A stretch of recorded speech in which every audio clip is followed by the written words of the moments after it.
नमस्कार दोस्तों, कैसे हैं आप लोग। आज गांधी जी को लेकर के हम लोग राजनीति करेंगे। और गांधी की भारत की राजनीति में जो एंट्री हुई वो दो तरीके से हुई। मैंने बताया था, लोकल और नेशनल। जैसे लोकल मैच और नेशनल मैच। जो लोकल आंदोलन थे वो अलग अलग स्टेट से संबंधित थे। जो नेशनल आंदोलन थे उसका असर पूरे भारत पे था, उसकी आँच पूरे भारत में थी, इसलिए वो उनके राष्ट्रीय आंदोलन है। क्वेश्चन ये पूछा जाता है कि भारत में गांधी जी ने अपनी राजनीतिक पारी किस आंदोलन से की। एक भारत में गांधी जी का पहला आंदोलन कौन सा है, तो आपका आंसर होगा चंपारण आंदोलन, जहाँ से उन्होंने भारत की राजनीति को देखा और समझा, लेकिन लोकल लेवल पर, क्षेत्रीय लेवल पर, जो कि चंपारण बिहार में पड़ता है। फिर अहमदाबाद मिल आंदोलन में मजदूरों की समस्याएं सुनी, ये उनका दूसरा आंदोलन था, लोकल आंदोलन था। तो उसी साल खेड़ा के किसान जो गुजरात के थे उनकी समस्याओं को सॉल्व किया। इस तरीके से क्रिकेट की भाषा में कहें तो गांधी जी के ये 3 लोकल मैच थे और पहली हैट्रिक गांधी जी की लगी, तीनों में सफल हुए। उसके बाद जैसे जैसे आंदोलन सक्रिय होता गया तो भारत में 1919 के बाद गांधी जी के लगभग सारे आंदोलन राष्ट्रीय आंदोलन हो जाते हैं। उनका पहला राष्ट्रीय आंदोलन रॉबर्ट एक्ट के विरोध में था। फिर जैसे जैसे हालात बनते गए, गांधी जी अपनी राजनीतिक पारी को चमकाते गए, आज़ादी के लिए दिशा और दशा बनाते गए।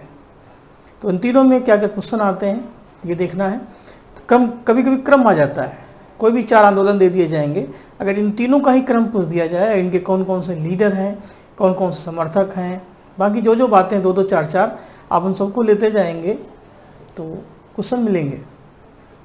क्रम अगर आ जाए तो एक शब्द हमने लिखा है कैक, CAK। अब कैक को किक मान लो, जैसे सलमान खान की किक मूवी थी, तो कैक क्रम जो है CAK। तो चंपारण, फिर अहमदाबाद, फिर खेड़ा। ठीक, इसमें 2 किसान आंदोलन है, एक मिल मजदूर आंदोलन है। तीनों में गांधी जी ने अपने अपने तरीके से लोगों को जोड़ने की कोशिश की। तो आइए शुरू करते हैं चंपारण किसान आंदोलन और उसी आधार पर बात को आगे बढ़ाते हैं।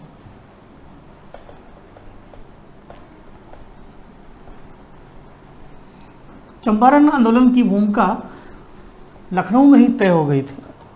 आपको मैंने बताया था कि लखनऊ कांग्रेस सेशन में राजकुमार शुक्ल ने गांधी जी से मुलाकात की और राजकुमार शुक्ल गांधी जी से काफ़ी प्रभावित थे, क्योंकि वो दक्षिण अफ्रीका में जिस तरीके से एक लंबी लड़ाई लड़के आए थे, उनको लगा कि गांधी जी भारत में भी कुछ काम कर सकते हैं, किसानों की समस्याओं को सॉल्व कर सकते हैं। तो भाई एक उम्मीद उनको लखनऊ ले आई और गांधी जी को पूरी बातें बताई और शुरू हो गया चंपारण आंदोलन। क्या है चंपारण आंदोलन, तो पॉइंट टू पॉइंट लिखते चलिए और उसी तरीके से समझाते चलेंगे। जैसे सबसे पहला पॉइंट तो यही बनेगा, चंपारण किसान आंदोलन की लोकेशन यानी स्थिति कहाँ पर है, बिहार में पड़ता है।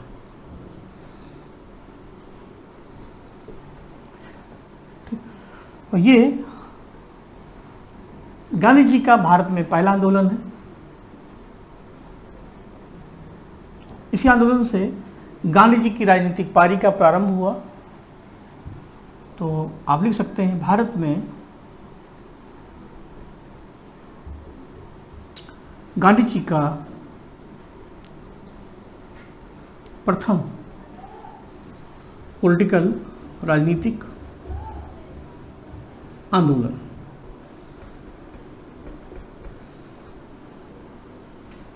चंपारण आंदोलन को गांधी की राजनीति का प्रवेश द्वार कहते हैं, एंट्री गेट कहते हैं। यहीं से उन्होंने राजनीति में अपनी दस्तक दी। अब आते हैं आंदोलन क्यों हुआ। इसके पीछे एक सिस्टम है जिसको बोलते हैं 3 कठिया मेथड। इंग्लिश में भी आप इसको 3 कठिया मेथड ही समझें। किसानों के पास जितनी ज़मीन थी उसके 3/20 यानी 5 या 15% भाग पर उनको नील की खेती करनी होती थी। भारत में जैसे आज खाद्यान्न फसलें होती हैं वैसे पहले भी होती थी। तो चंपारण बिहार में पड़ता है और आप सब जानते हैं भारत का अगर जोग्राफिकल इकोनॉमिकल एरिया आप अगर जानते हैं आज के भारत में, तो जैसे आज वैसे पहले, तो भारत में हर क्रॉप्स के लिए बेस्ट आइडियल कंडीशन है। आप जानते हैं कि ईस्ट में खरीफ की फसल अच्छी होती है, वेस्ट में रबी की। तो ये पूरा एरिया जो कि मानसून से प्रभावित होता है, तो बिहार हुआ, बंगाल हुआ, यूपी हुआ, असम हुआ, इन सभी राज्यों में चावल, गन्ना की फसल सबसे अच्छी होती है। इसके अलावा चाय, क्योंकि यहाँ पर मिट्टी भी उपजाऊ है, दोमट मिट्टी, मानसून भी खूब आता है और तापमान भी सही है, क्योंकि कर्क रेखा यहाँ से गुजरती है।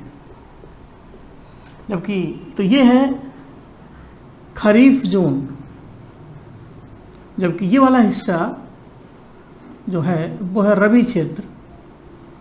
रबी क्षेत्र में गेहूं, जौ, सरसों, चना जैसी फसल होती है, क्योंकि इस क्षेत्र में वर्षा कम होती है, मिट्टी कम उपजाऊ होती है, मानसून भी कम आता है, क्लाइमेट भी चेंज हो जाती है।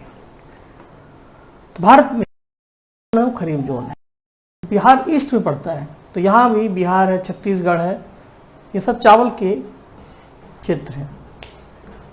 तो किसानों से कहा गया कि आप अपने खेत के 15% हिस्से पर नील की खेती करें और बाकी में अपने वो फसल बोएं जो आप बोते हैं। नील की खेती का मतलब यह ये हुआ कि कपड़े, जो कपास था, उसका उत्पादन भारत में बड़े स्तर पर होता था। अंग्रेजों ने भारत को एक उपनिवेश बनाया था।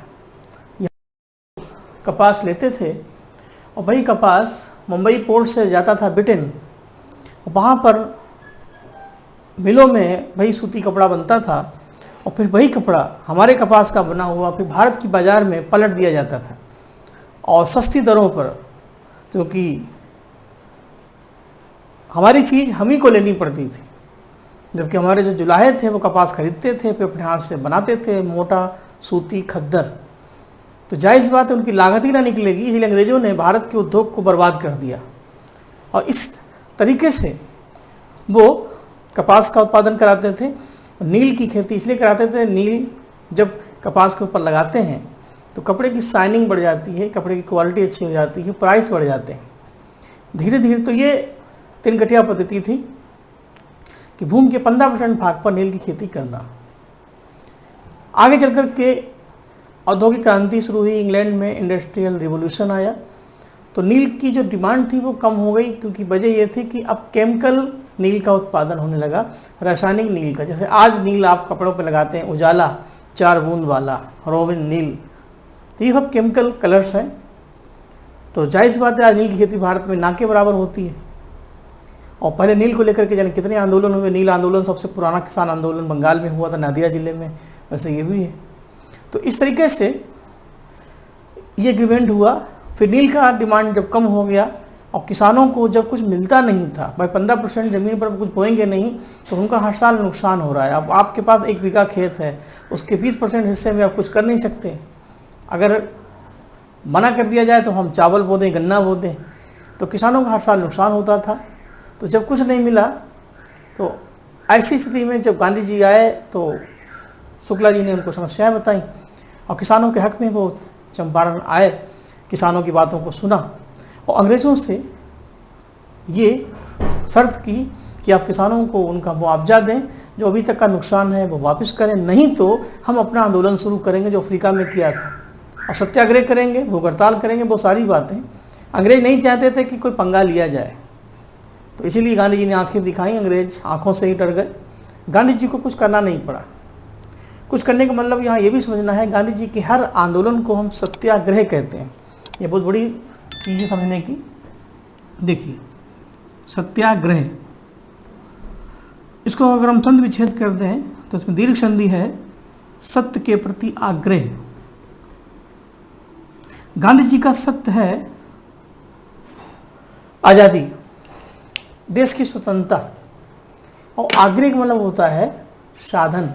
सत्य यहाँ अगर साध्य है साध का मतलब हमारा लक्ष्य है, तो आग्रह का मतलब होता है प्रयास। हमारे रिसोर्सेज, हमारे साधन। तो गांधी जी ने अपने हर आंदोलन में सत्याग्रह का तरीका अपनाया। आप भी कंपटीशन देते हैं, आप भी तैयारी करते हैं, आपका भी तरीका जो है वो सत्याग्रह ही टाइप का है, क्योंकि आपका सत्य है अच्छा पद लेना, आपका सत्य है अच्छी जगह ज्वाइनिंग करना, आपका सत्य है एक अच्छे ऑफिसर बनना। तो आग्रह, इसके लिए आपके जो प्रयास हैं वो भी उतने ही अच्छे हों। ये नहीं कि नकल करके पेपर आउट करके इधर से उधर से हों।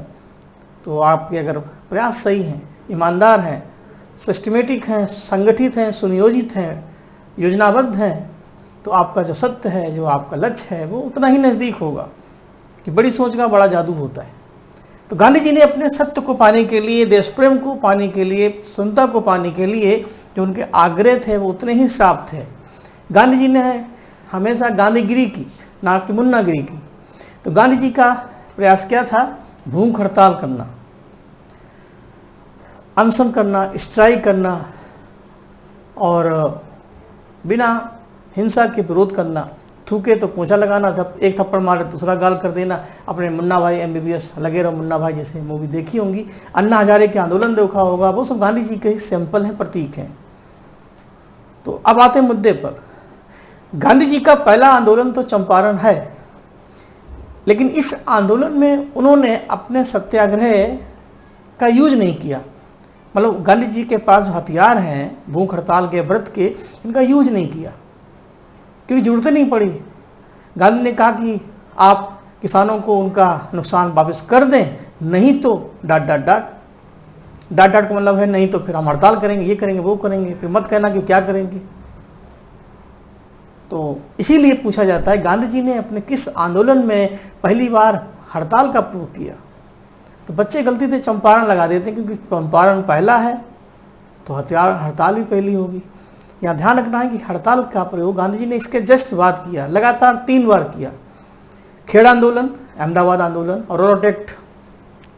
इसमें गांधी जी ने अपनी बात को मनवाने के लिए आंदोलन आगे किया और हड़ताल की, और आगे चलकर जितने भी गांधी जी के आंदोलन हैं उन्होंने अपने तरीके से चलाए। लेकिन चंपारण में उनको कुछ करने नहीं पड़ा, लोहा गर्म था वाह, और बिना कुछ किए ही उनकी बात मान ली गई। तो ये सारी बातें समझनी है, क्योंकि आप समझ लेंगे तो शायद आपको याद ना करना पड़े, क्योंकि कुछ चीज़ें समझ के ही छोड़ देनी होती हैं, जो कि बहुत अच्छी बात कही गई है। समझ के समझ को समझो, समझना एक समझ है। तो वो समझ पैदा करनी, अगर आपको ऑफिसर बनना है किसी भी पद पर, नीचे से लेकर के ऊपर तक, क्योंकि समझ है तो फैक्ट्स तो अपने आप तैयार हो जाते हैं। तो ये सारी बातें हैं।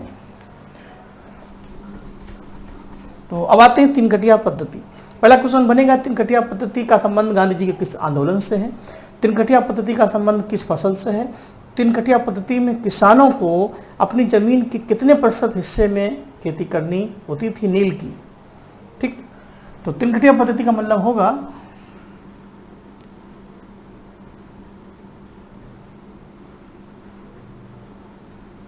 3/20, 20 पांतियाँ 15 यानी 15%,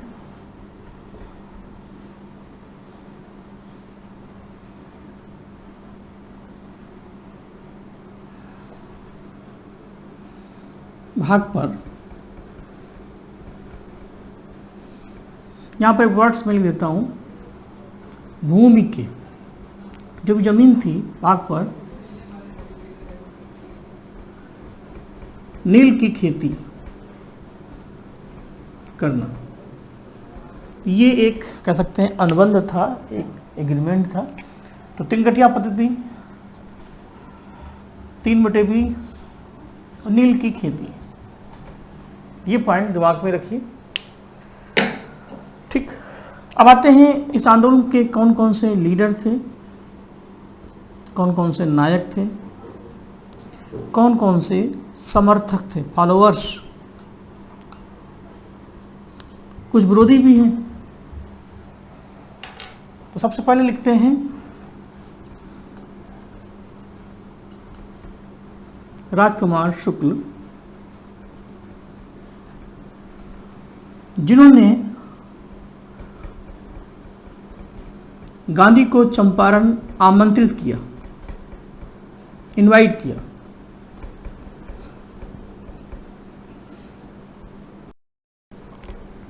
ठीक, अब इनवाइट करेंगे तो गांधी जी आ जाएंगे। गांधी जी आ गए। गांधी जी के पहुंचने पर कई लोकल लीडर्स थे जो गांधी से काफ़ी प्रभावित थे, वो भी चलो चलो पटना बिहार चले हम। उसमें बिहार के local leader Rajendra Prasad,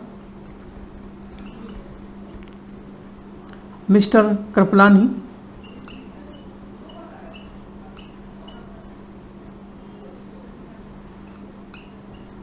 Narhari Pareek.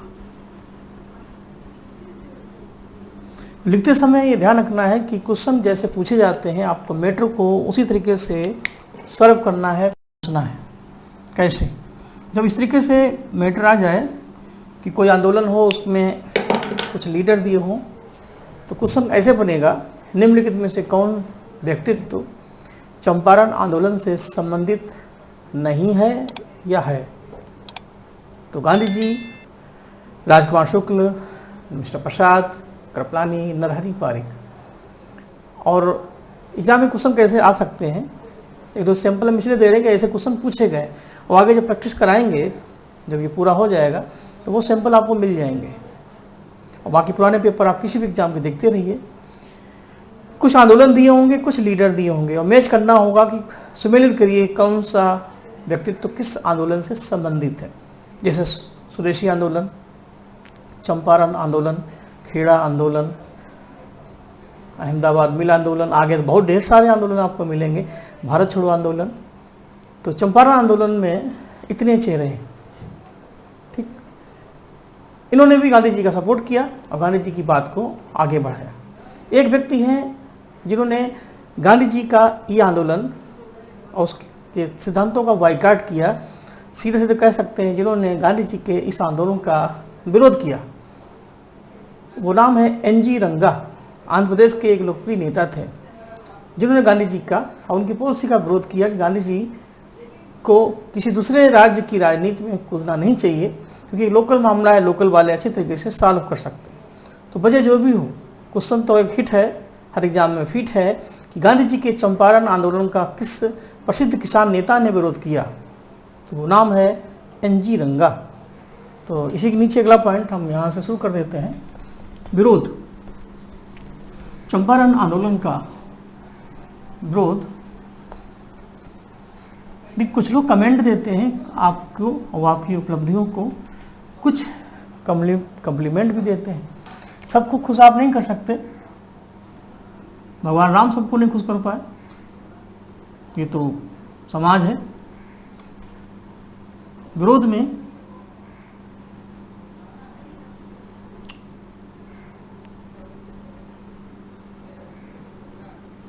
Mister रंगा,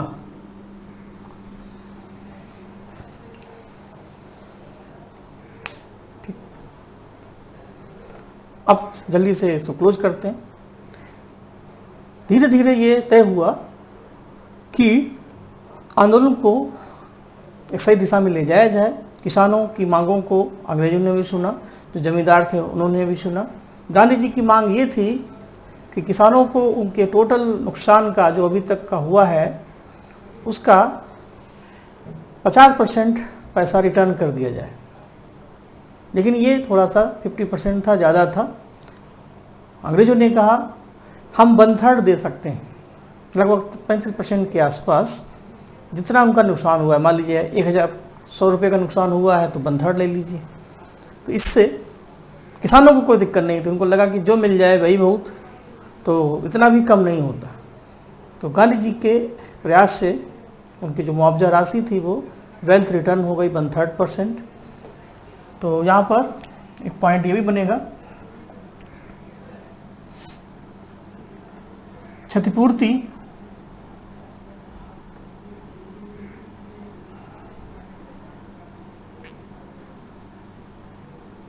या बकाया राशि,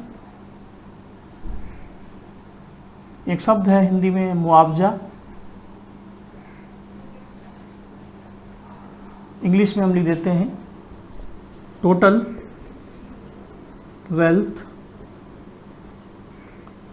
रिटर्न।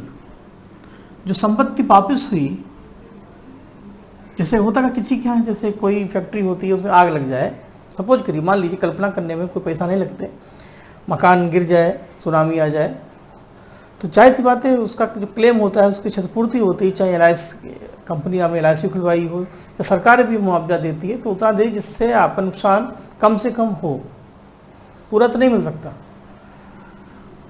तो 35% जो उनकी संपत्ति थी,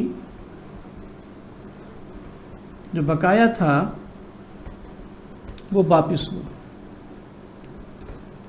मांग कितनी की वो तो अब सेकेंडरी हो गया। तो यहाँ पर एक चीज़ ध्यान रखना है कि ज़मीन थी 15%, पैसा मिला 35%, या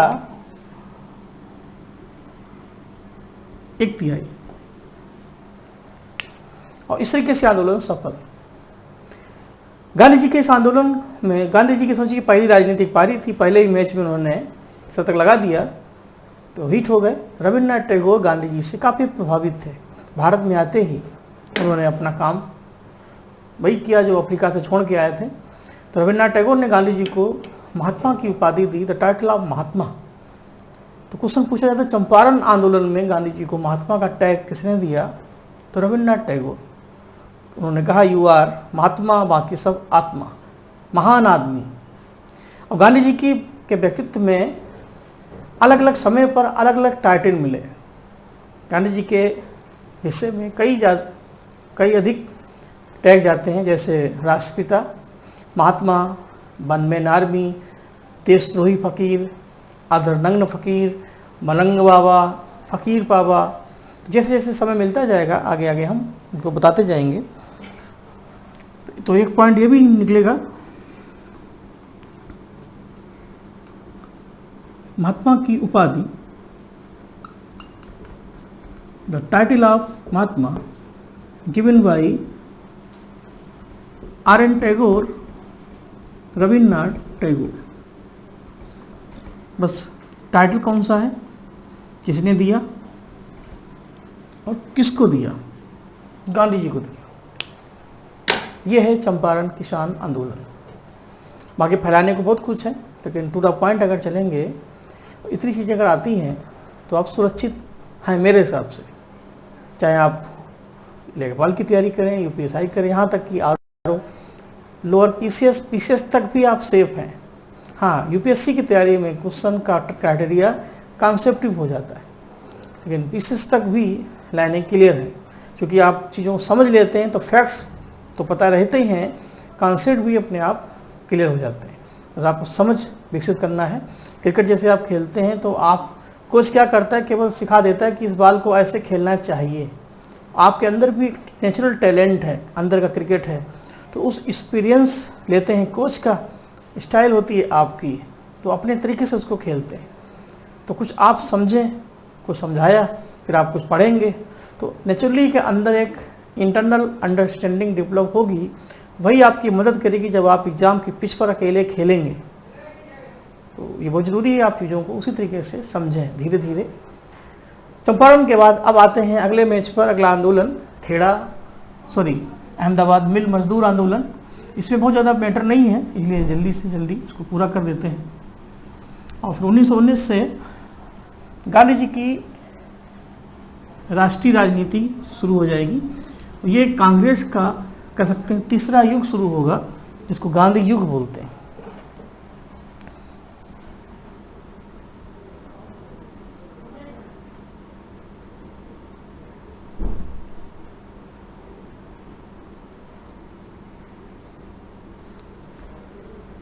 अहमदाबाद मिल वर्कर्स मूवमेंट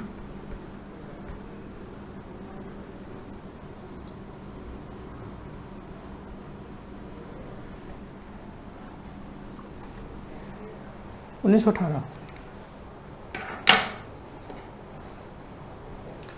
अठारह में गुजरात में और विशेषकर अहमदाबाद में प्लेग की बीमारी फैली थी, चूहों से जो होती है, और उसके कारण मिलें बंद थीं, चूँकि चूहे कपास वगैरह खाते थे, इन्फेक्शन होने के कारण मिल बंद हो गई। जैसे कोरोना काल में सब लॉकडाउन लग गया, तो मज़दूरों को वेतन तो नहीं मिला, बोनस की उम्मीद थी वो भी नहीं मिली। अब मज़दूर बेचारे क्या करेंगे? आप कोरोना काल में देख लीजिए कितना फेस किया, कैसे मज़दूर दिल्ली से बॉम्बे से आए तो कई कई महीने भूखे प्यासे रहे, आज भी सही तरीके से वो उबर नहीं पाए। तो अहमदाबाद मिल मज़दूरों आंदोलन में भी यही हुआ। जब मज़दूरों को वेतन नहीं मिला, बोनस नहीं मिला, तो ज़िंदगी को चलाने के लिए उन्होंने गांधी से मुलाकात की, क्योंकि ये इनका लोकल स्थान था, एक लोकल मैच था। गांधी ने भी कहा कि मजदूर जो भी कर रहे हैं वो सही है, तो उनकी बात रखी जाए। तो जो मिल वर्ग मालिक थे उनको गांधी जी ने उनकी तरफ से अपनी बात कही कि कम से कम कुछ तो मिले जिससे ज़िंदगी सेटल हो। तो मिल मालिकों ने मना कर दिया कि मेरे पास कुछ नहीं। ऐसी स्थिति में गांधी जी ने कहा कि अगर आप नहीं मानते तो फिर हम अपना आंदोलन शुरू करेंगे। तो इस आंदोलन में गांधी ने पहली बार अपनी बात को मनाने के लिए हड़ताल का प्रयोग किया, क्योंकि चंपारण में तो हड़ताल की जरूरत नहीं पड़ी, उसमें तो ऐसे ही काम चल गया, आंखें दिखाएं लोग डर गए। यहाँ तो दिखाएं भी तो कुछ हुआ नहीं। तो इसका साफ साफ मतलब है ये गांधी जी का दूसरा आंदोलन है, हड़ताल का प्रयोग पहली बार हुआ। ठीक, तो हड़ताल का प्रयोग किस क्रम से हुआ ये हम बाद में अभी साइड से क्लियर कर देंगे, उसके लिए अलग से एक पेज बना देंगे। लेकिन अहमदाबाद मिल आंदोलन, इसका जो कारण है वो होना चाहिए। देखिए, लिखने में भाषा थोड़ी सी सिंपल व्यवहारिक हम रखना पसंद करते हैं, जिससे कोई बच्चा किसी भी लेवल का हो उसको चीज़ें क्लियर हो जाए। मजदूरों को प्लेग बोनस का ना मिल पाना या ना मिलना, मजदूरों को प्लेग का जो बोनस था वो नहीं मिला था। तो ऐसी स्थिति में ये आंदोलन शुरू हुआ। इस आंदोलन के नायक, लीडर, इसमें एक नाम आता है, पहले तो गांधी जी आएंगे,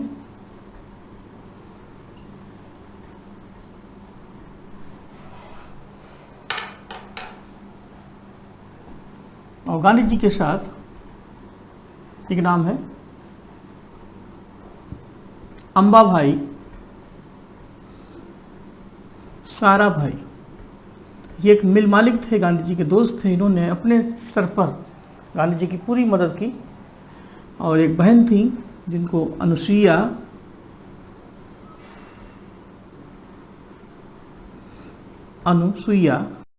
बेन, गुजरात में भाई को मोटा भाई, बहन को बेन बोलते हैं, अनुसुईया बेन।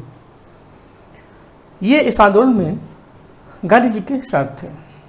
और फाइनली ये गांधी जी का दूसरा आंदोलन है। भारत में गांधी द्वारा स्ट्राइक, हड़ताल का प्रथम प्रयोग इसी आंदोलन में किया। यहाँ पर एक चीज़ ये भी क्लियर कर दें, अगर यहाँ पर लिख दें आंदोलन और हड़ताल का प्रयोग, moment and use of strike, यहाँ पर कर दें सीरियल क्रम। तो सबसे पहले चंपारण होगा 1917, सॉरी मैं गलत देखिए लिख गया, होना चाहिए Ahmedabad.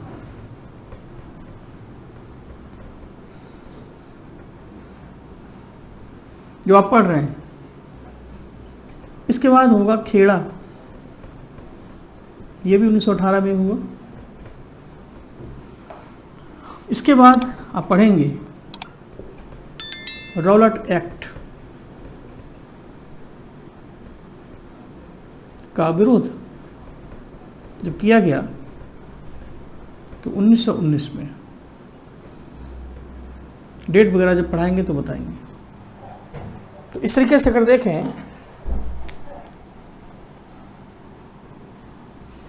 Ahmedabad Kheda Rowlatt act, Ahmedabad Kheda Rowlatt act,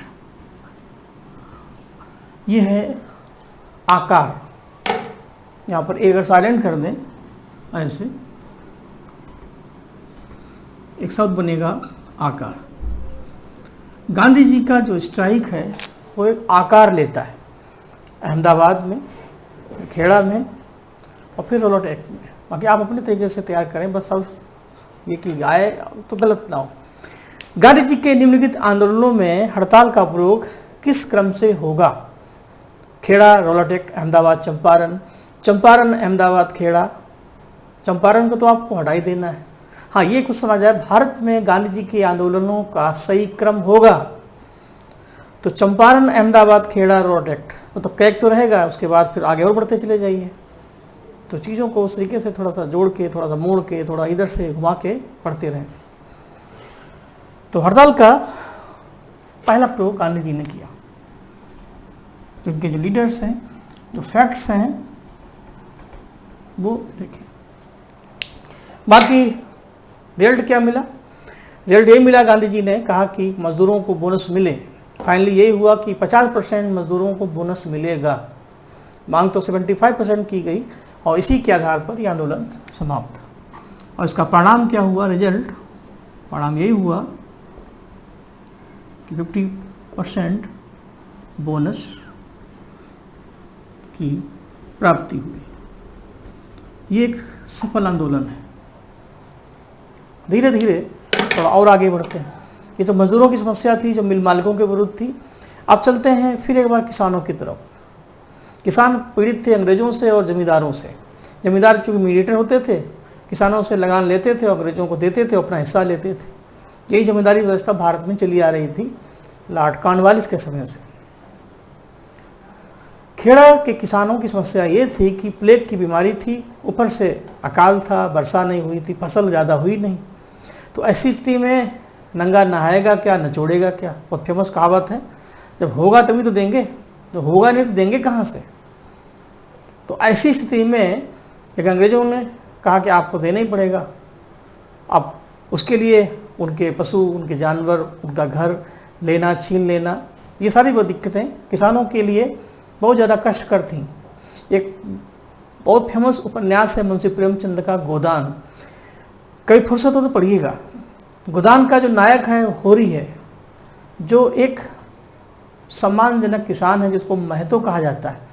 किसानों के पास अगर 2 बीघा खेत हो, 2 जोड़ी बैल हो, एक गाय अगर है और घर है, तो अकड़ के चलता है, सीना तान के चलता है। सब लोग उसको सलाम बोलते हैं, मैं तो जी जयराम।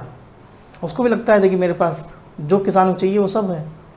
लेकिन भाई किसान जब साहूकारों और जमींदारों के चक्कर में पड़ जाता है तो ना घर का रहता है, ना घाट का, मकान चला जाता है, ज़मीन चली जाती है, बैल चला जाता है, और ज़िंदगी को चलाने के लिए वो कम मजदूर बन जाता है, उसको पता नहीं चलता। तो होरी एक किसान के मजदूर बनने की एक त्रासदी है, एक ट्रेजेडी है जो आज किसानों पर लगभग लागू होती है।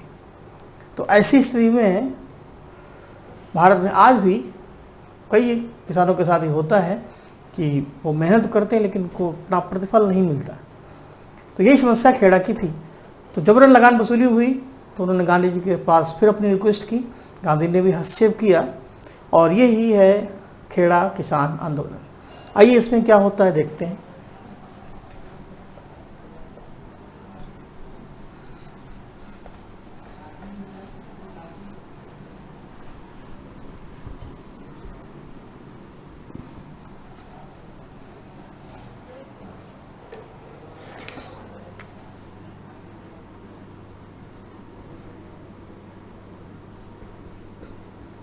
खेड़ा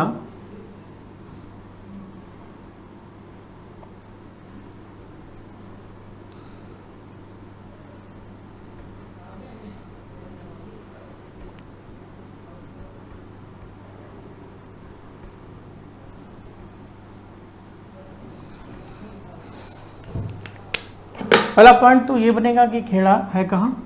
खेड़ा पड़ता है गुजरात में।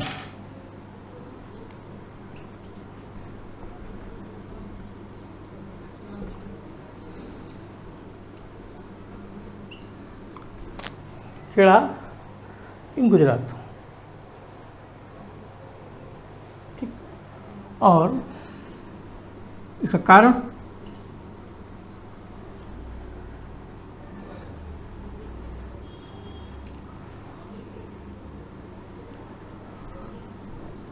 लगान या राजस्व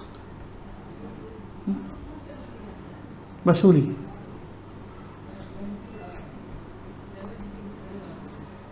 बलपूर्वक कह सकते हैं।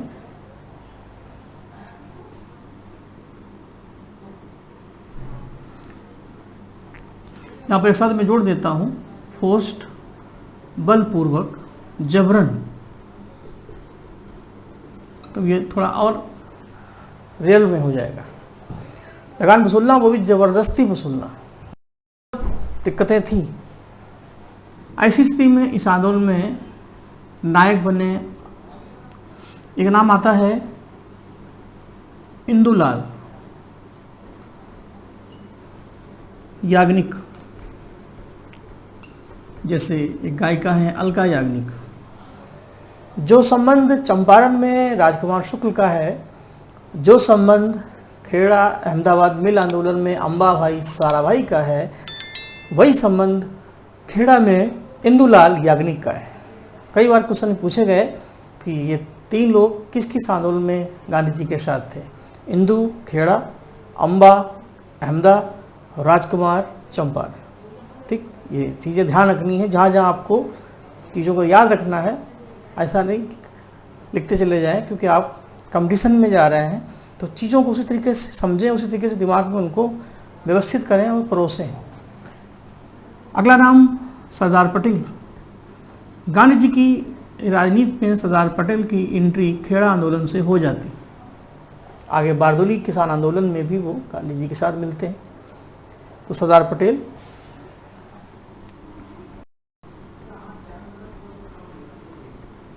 और गांधी जी, इस आंदोलन में गांधी जी ने हड़ताल का दूसरा प्रयोग किया। चंपारण में तो किया नहीं, अहमदाबाद में कर चुके हैं। तो स्ट्राइक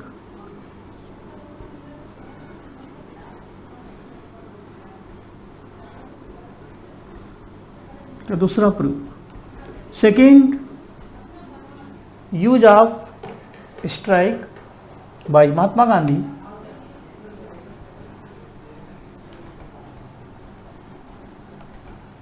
ठीक। और इसका रिजल्ट यही है, वो मैं ओरल बोल देता हूँ, कि गांधी जी ने यही कहा कि जो संबद्ध किसान हैं, जो पैसे वाले किसान हैं, वो लगान दें, क्योंकि वो दे सकते हैं, अपना भी दें चाहे दूसरे का भी दे दें। लेकिन जो कमज़ोर है, जिनके पास खाने को नहीं है, वो देगा तो कहाँ से देगा? तो इस आधार पर एक सलूशन निकला, चलो ठीक, जो देता है वही दे दे, लेकिन दे तो कुल मिलाकर के इन 2 सालों में गांधी ने भारत की राजनीति को अंदर तक समझा। ये समझ लीजिए उनके लिए एक प्रैक्टिस मैच के समान थे।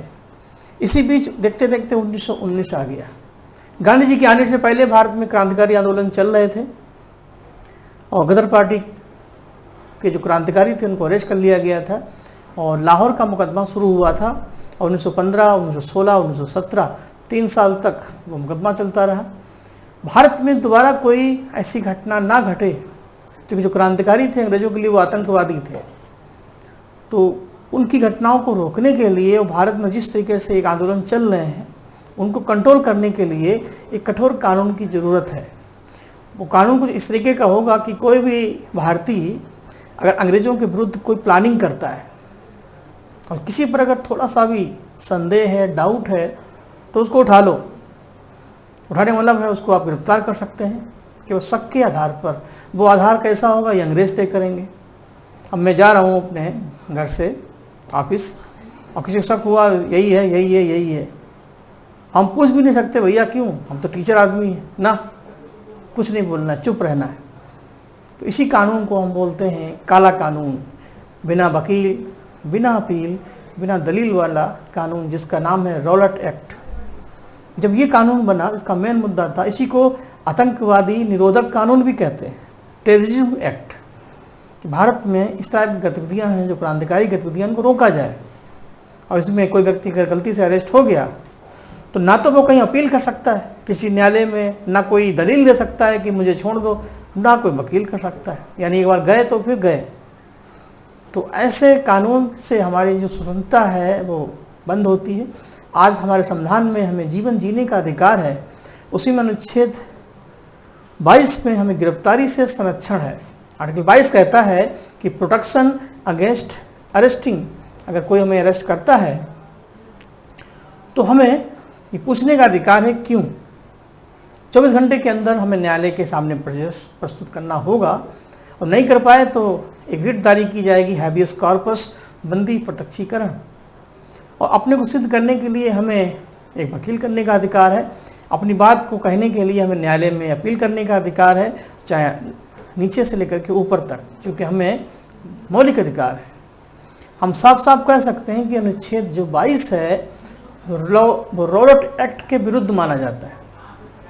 एक बार क्वेश्चन पूछा गया कि कौन सा अनुच्छेद ऐसा है जो रॉलेट एक्ट के विरुद्ध है, एंटी है। तो रॉलेट एक्ट में क्या है, कोई वकील नहीं, कोई अपील नहीं, कोई दलील नहीं। अनुच्छेद 22 में क्या है, अपील भी है, वकील भी है, दलील भी है। तो इसका साफ साफ मतलब है अनुच्छेद 22 जो आज़ादी के बाद हमें मिला, रॉलेट एक्ट की जो कमियां थी, जो खामियां थी, उनको दूर करने की कोशिश की गई। आज हम स्वतंत्र भारत में हैं तो हमें स्वतंत्रता का अधिकार है। तो इस तरीके से आज हमारे ह्यूमन राइट्स हमारे साथ हैं, क्योंकि संविधान हमारे साथ एक ढाल बनकर। तो इस आधार पर ये खेड़ा सेशन कंप्लीट।